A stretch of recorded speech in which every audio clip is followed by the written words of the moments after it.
Selamat pagi Bapak dan Ibu sekalian. Assalamualaikum warahmatullahi wabarakatuh. Bapak dan Ibu yang saya hormati, saya Isyil Laksmono dari pelatihan Master Penguji yang diselenggarakan oleh Direktorat Kursus dan Pelatihan Kementerian Pendidikan dan Kebudayaan. Saya berasal dari bidang keterampilan hantaran.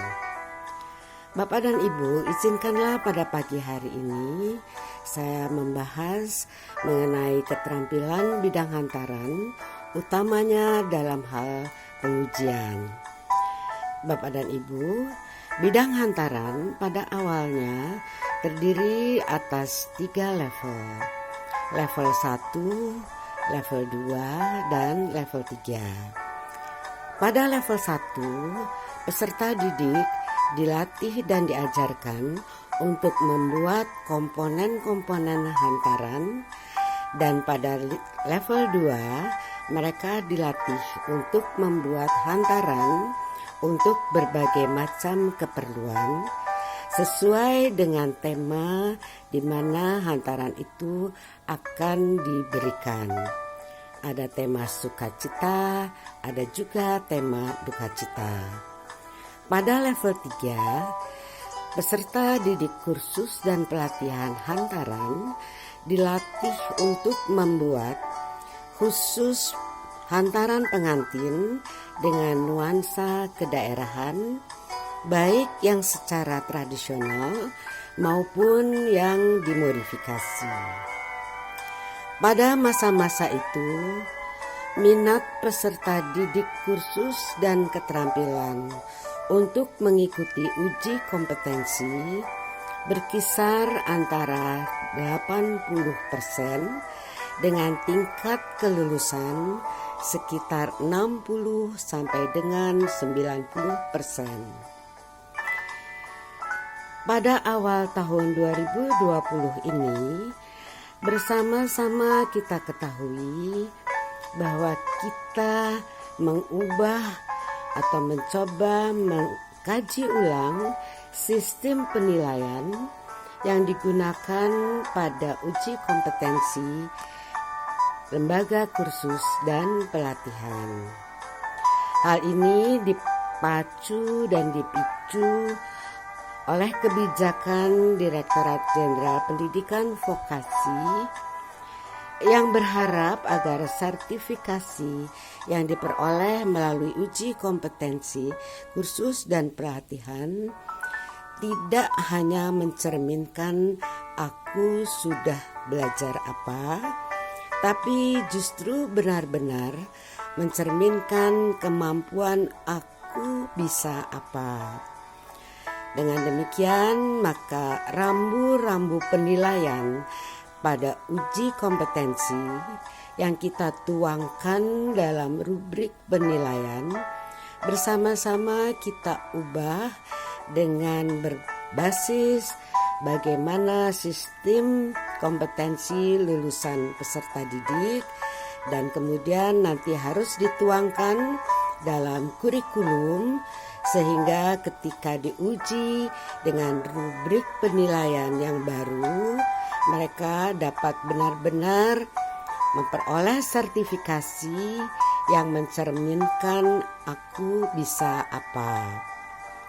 Rubrik penilaian yang baru ini pun kita gunakan dengan kaidah TATO, di mana sistem pengujian atau sistem penilaian dilakukan dengan terbuka, siapa saja boleh mengetahui sistem penilaiannya, juga dengan adil, berlaku bagi seluruh peserta uji kompetensi, kemudian terukur karena ukurannya sudah baku melalui rubrik penilaian dan juga objektif.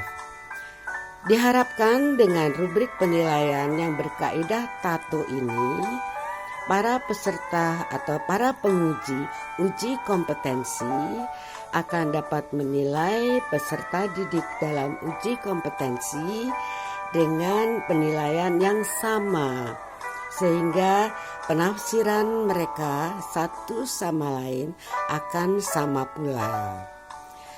Bapak dan Ibu, saya berharap atau kami berharap dengan adanya rubrik penilaian uji kompetensi menggunakan kaidah TATO seperti yang tadi telah disampaikan, maka minat peserta didik kursus dan pelatihan hantaran akan lebih banyak lagi daripada sebelumnya.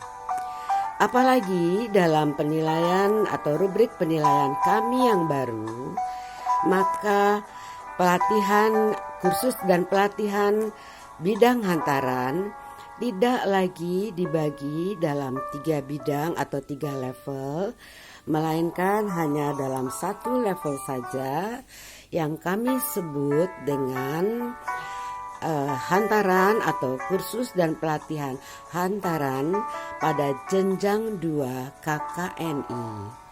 Sehingga peserta didik hanya harus mengikuti satu macam uji kompetensi saja pada satu jenjang, yaitu jenjang 2 KKNI tadi.